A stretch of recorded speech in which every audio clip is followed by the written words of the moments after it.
نحمده ونصلي على رسوله الكريم اما بعد عن براء بن عازب رضی اللہ تعالی عنہما قال كان رجل يقرأ سورة الكهف وعنده فرس مربوط بشطانين۔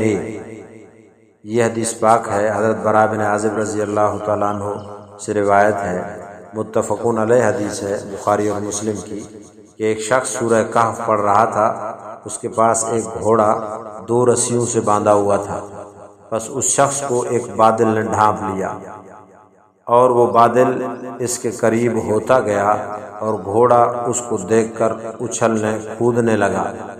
فلما اصبح اتى النبي صلی اللہ علیہ وسلم فذكر ذلك، تو جب صبح ہوئی وہ صحابی نبی کریم صلی اللہ علیہ وسلم کی خدمت اقدس میں آ گئے اور آپ کو یہ واقعہ بیان فرمایا، تو آپ صلی اللہ علیہ وسلم نے ارشاد فرمایا تلک السکینۃ تنزلت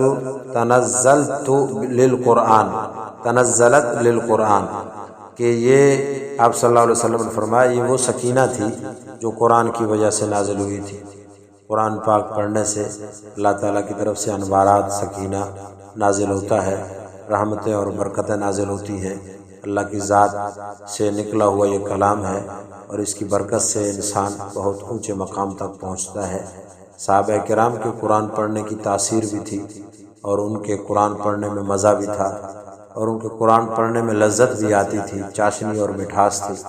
وہ درد دل کے ساتھ اور بڑے احساس اور بڑی کیفیت کے ساتھ پڑھتے تھے، تو قرآن پاک کے پڑھنے سے یقیناً سکینے کے نزول کا اظہار یا سکینے کے نزول کا ظہور، یہ حدیث پاک میں اس کا بیان ہے۔ اللہ تعالیٰ سے دعا کریں اور خود بھی کوشش کریں۔ سورہ کہف کے بڑے فضائل ہیں، جمعے والے دن سورہ کہف جمعے کی نماز سے پہلے پڑھنی چاہیے، تو کوشش کریں کہ اس کو پڑھیں۔ اللہ تعالیٰ بڑے فتنوں سے عافیت اور حفاظت عطا فرماتے ہیں۔ اللہ دجال کے جو کہ فتنہ اکبر ہے اس سے بھی انشاءاللہ اس سورت کی برکت سے محفوظ فرمائیں گے، لہذا کوشش کریں ہر جمعے اس سورت کے پڑھنے کا اہتمام کریں۔ وآخر دعوانا ان الحمد للہ رب العالمین۔